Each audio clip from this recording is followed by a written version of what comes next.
you and I go back a ways. You grew up in South Orlando and knew my family. So give us a little background on your family's history. You mentioned that your great-grandfather planted the first grove, and how'd the family get started in the citrus business? My grandfather was from Georgia, Valdosta, Georgia, and he was in the turpentine business, in the timber business. And as the turpentine played out at the end of the 1800s, he walked from Valdosta to Central Florida. Wasn't any Orlando here then, I guess. And they tried to do some turpentine, and then he went out to a little place called Ferndale, Florida, and he planted his first orange grove out there. In the late 1890 something, 1880, before the big freeze of 1895, I think. And that's just sort of the way it got started. My dad was born here in 1905. Was born in Chuleota, Florida. Yeah. And then I was born here in 46 in Orlando. And just been in the citrus business all my life, or had been. Well, we still are. So as a family, the first grove was successful, and like a lot of others, if the first one did good, you got another one, and then you just kept going. But now you expanded beyond just being a grower. I mean, you were had a packing house. Was the packing house in Winter Garden? Was that what did you have one before that? Mm-hmm. Had one in Conway. It's called Red Hill Groves. Okay. And then I bought the one in Winter Garden, and we just actually closed it about 4 years ago. And then we had the juice plant. You know, I was one of the owners of Winter Garden Citrus Products. So you were one of the 7 that were involved in. Did you do grove caretaking as part of it? Yeah, we had a grove caretaking service. And you in the harvesting business. In fact, you said you're still harvesting. Still harvesting. We have 3 contract crews, and we pick for other people, for packing houses. Well, the few packing houses that are left, and all our juice fruit. Most of our juice fruit goes to Orchid Island over on the coast, and then some of it to Conoley. But it's been an interesting journey then. And any other of your family members in the business now? Or are you the only one left? You're the only one around, huh? Yeah, and nobody else. Yeah.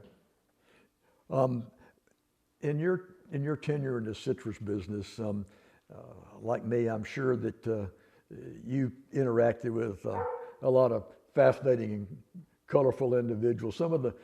Let's talk about some of the people that you remember, and some of the stories about. I throw out a name like George Howard, for example. You know, and did you have? Well, there's a lot of people. I was pretty well involved with a lot of what we call bird dogs at that time, which was the handlers and dealers, like Tom West in Winter Garden, and Gilbert Bowen, Jimmy Shuford, just all the different dealers around the state that we dealt with, and the processors we dealt with. So. But you weren't an independent buyer. You weren't a bird dog. You just did hauling and. No, You did.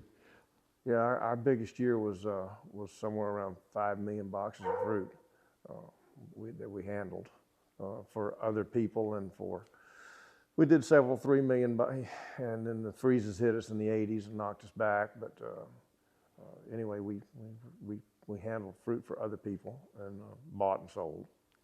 So you kind of covered the whole waterfront as far as the industry is concerned. I can remember some of the people that told such great stories and were so involved with it, and still get to see some of them. But Rex McPherson, and I never did meet his grandfather, and I understand R.D. King was quite a character. Was he more or less the ramrod at Winter Garden Products? He was. Well, the 2 biggest ones in Winter Garden Citrus Products was R.D. Keene and the Roper family. They were really the starter of Winter Garden Citrus, and I got in later. They started in the probably back in the 60s or 50s or 60s, and I actually got in there. I don't remember, Lorraine, was it the 70s? I think we bought our interest in Winter Garden Citrus products. And then we sold it in 1996 to Louis Dreyfus. And they expanded it and ran it for a few years. But the big hitters in Central Florida area, being Winter Garden area, which that's where the big plant. Well, Southern Fruit had a pretty good sized plant over in Orlando too. Yeah. But they went out fairly early, and they sold out to Citrus World and sold their label and everything. I mean, you had people that probably worked for you for 30 or 40 years that were like family members to you. Yeah, absolutely, yeah. Yeah, we had, in our packing house, we had 100 employees, and my son-in-law ran the house the last 20 years. Yeah, and you still run picking crews? Are these same the crews you've had for a long time? Yeah. So. Oh yeah. Yeah. One crew's been with us 20, 25 years or so. Yeah, 30 years, but comes every year. But I don't know how much longer he's going to come because there's no fruit. I mean, they can't make any money. There's no volume. I was going to say, how are you picking a crop with this, with all the damage and everything? And I mean, greening has pretty well wiped us out. And people think about having a solution, but even if we found a resistant tree tomorrow, do you think the industry could rebound and come back? I mean, with the infrastructure that's being done, gone? Yeah, I don't know. When I first got in it, we first really got involved in citrus. We had probably 50 packing houses and I don't know, 25, 30 juice plants. And now we're down to seven processing juice plants and maybe 10 packing houses. And only 2 or 3 of them really doing a lot. But yeah, I don't know even if you found a resistant rootstock and you started planting trees, and it's going to take a few years to get the production going. Is there still going to be anybody in the business left to do it? I don't know. It doesn't seem like it. Yeah, well, it's really kind of depressing. You look for a few rainbows out there, and people that are growing fruit under the shade house. Oh yeah. And if you got $80,000 an acre you want to invest. Yeah. Yeah. Did you see any of the fruit that came out of that? Mm-hmm. I understand it was beautiful fruit. Beautiful fruit, yeah. But it just wouldn't. The reason we had to juice the grapefruit for it's IMG, which is out in Cherry Lake Tree Farm. The reason we had to juice it, it wouldn't make solids. They couldn't pack it. So, but it's only 3 years old. I would say it's kind of understandable because those are juvenile trees. Mm-hmm. That they're growing those things. They'll put on a 3-foot flush and 3 feet flush, and the leaves are twice as big as your hand. So those things are extremely vigorous, and I guess that they'll back off, and hopefully the trees will start to mature and be able to produce a decent crop. I guess the person that knows the best about that would be people at Dundee, because they got the most acreage under cups. Yeah, I understand that they have quite a bit, and that grapefruit are doing better than oranges and tangerines. They don't seem to do quite as well under the shade. Yeah. You said you still have some groves left? Yeah, we have. We've got 500 or 600 acres of producing grove, but it isn't producing very good. $100 to the $150 to the acre in some cases. But Hills made a good statement, I think, to several people. He said, my heart's still in it, but my mind tells me it's a mistake. So, yeah. But their groves still look pretty good along 27. Heck, we looked at a couple of groves here in Pearson that didn't look all that bad. Yeah. It can't be they're so far north that the Scylla doesn't come up here. I don't know, but they look better than a lot of groves that other places now. And so we just keep plugging away until there's just. Well, I think we've plugged as far as we're going to be able to. At least I have. I've given up on it. I mean, I haven't given up on it, but I've just sort of said, how much longer can we stay in it picking a little bit of fruit we're picking, you know? It doesn't seem like it's going to be much longer. Now, you got to take your hat off to a couple of these guys in the industry right now. There's a packing plant called, his name is Doug Feek, DLF. I tell you, he's a million box packer, and then there's a guy named Rusty at Rio, and he's doing well too. Those two houses down on the river, you wouldn't think that they would do good, but they sure are. Where are they getting the fruit? Well, we pick a lot of fruit for them. Yeah. A lot of the fruit is way north up around Lake Yale. Chuck Allison's fruit goes to Cherry Lake and IMG. So, but yeah, yeah, I think his daughter was a she's a salesperson for him. Yeah. But Rio and DLF, they just work hard at it, and they've been able to stay in business. I don't know how much longer, but whatever's left, they try to get it. Yeah, well, Dundee's hanging in there. Oh yeah, well, Dundee's got the cups people behind them. You know, that's all the people investing in cups. Well, you got 80,000 an acre you want to put in some cups? Well, I remember many nights we stayed up watching the temperature and dealing with cold weather. Were those dates that were almost burned in your mind? You know, like December the 13th, 1962. Where were you then? You were in school, weren't you? I was in high school. Yeah, and. But 62, yeah, it hit us pretty hard in the Conway area where we had groves at that time. And a fellow named Duke Crittenden was a big citrus guy out in our area, and I remember going out helping pick oranges or pick them up off the ground after the freeze. So yeah, like I said, my grandfather walked from Valdosta, Georgia, with his mules and wagons and all, because he was in the turpentine business, and he walked and ended up in Sanford, Florida, or the Chula-Oda area out there, and that was in 1890 or something like that. And then he planted a couple of groves out in Lake County before the '95 freeze, which 1895 I think it was. And then my dad was born, and he just progressed into the citrus business, and he started a caretaking company back. Let's see. He married my mother, went on a honeymoon, and it happened in 1929 when they got back. The paint company that he was going to work for went out of business. Anyway, so then he went into taking care of orange groves, and that's where he got started. And so you had groves in Ferndale. Oh yeah, had them in. Didn't Minute Maid have a big grove in Ferndale? Yep. And Carrick Price had a big grove. Carrick Price had a big grove there. Yep, right down the street from us. And we had Ferndale, and we had Apopka, and we had groves. My dad had groves scattered everywhere around Central Florida.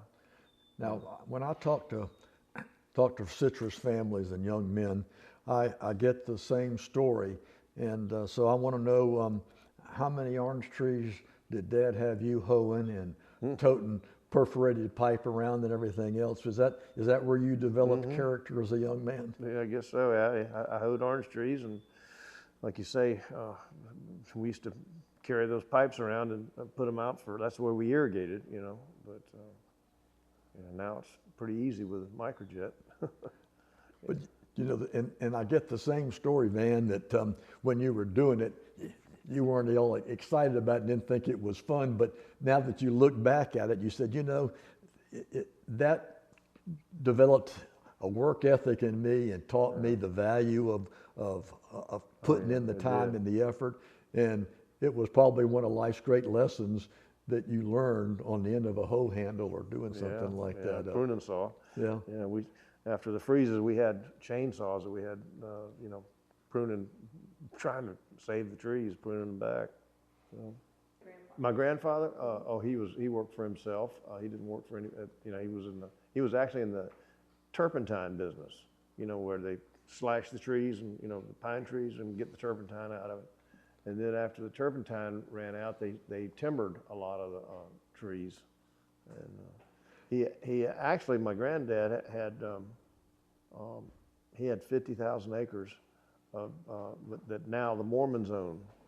And in the Depression, he couldn't pay the taxes on it, so he lost it. And the Mormons bought it for $6 an acre.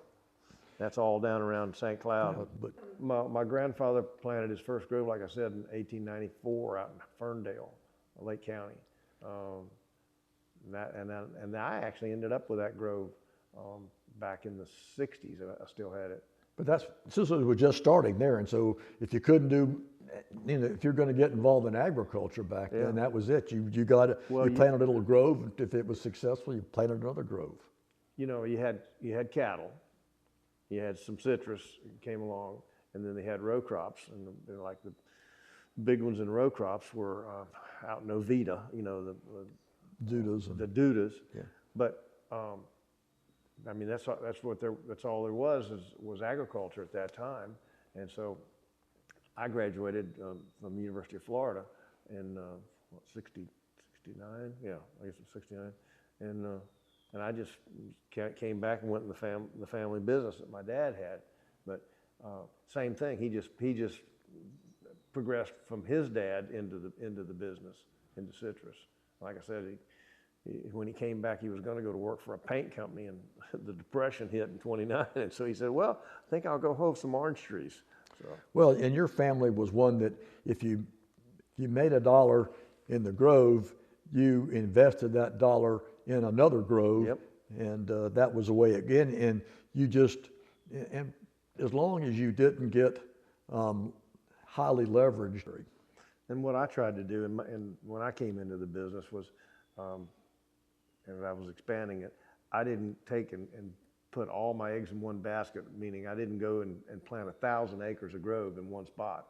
I tried to have groves scattered around. I mean, I like to have 100 to 200 acres in a location, but we had smaller ones too. But that way, it sort of spread my risk of not only freeze or something like that, but what's happened in Central Florida is development. Yeah.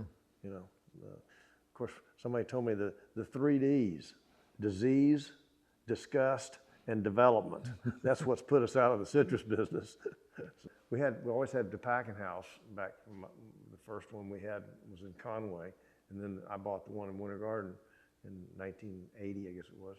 But yeah, then I got involved with processing and harvesting, and so that was my progression, was from grove caretaking to harvesting to processing. Our biggest year was in the 80s. 1980, Lake County produced 44 million boxes of fruit, and had 26 packing houses, 5 processing plants in Lake County, and employed 26,000 people. Oh, yeah. And Lake County was probably twice the size of Orange County as far as acreage. Of course, Winter Garden was the big hub with the processing plant there and several packing houses and so forth. But what they always used to say, there's more oranges in Lake County and lakes in Orange County. I mean, but yeah, you're right. That did happen. But our biggest year of the 240 million boxes was of oranges, and 50 million boxes of grapefruit was. In what year was it? I can't remember now, but it was the late 70s or early 80s. 80s, yeah. It was right before the first 80s freeze, I think. Yeah, we actually never recovered from the 80s freezes. They went down south and planted all the groves. I mean, the people moved, even the Winter Garden people. I didn't go down there till Mockley and Clewiston and planting southern groves, but. Then the price went down again after that. You know, it sort of bottomed out in the 90s. But gosh, I don't know. Looking back at it, I guess the glory years was the 80s in citrus, and then the freezes hit, and then it's over with. I mean, then the greening hit. Yeah. Now it's over with. Y'all drive around here, you'll see all these ferneries up here because it's the fern capital of the world, supposedly. Pearson is. But these were all orange groves up here. I picked some of them years ago too when they were orange groves, but now they're all ferneries. Yep. Climate change, cold weather, whatever Cold weather, it is, whatever. we've moved south, and you can't move away from greening, which is a sad thing. No. So we'll see what happens. Duke was one of my favorite people. Of course, he was Duke Crittenden was when I was born. He was living with my parents when I was born in '46. He had moved here from Oklahoma. His family that's where they came from, and yeah, he was 16 years old when I was born, but yeah, he was a high roller. I mean, he really took citrus to a different level. Well, he had the biggest packing house in the state, I guess, out in Claremont.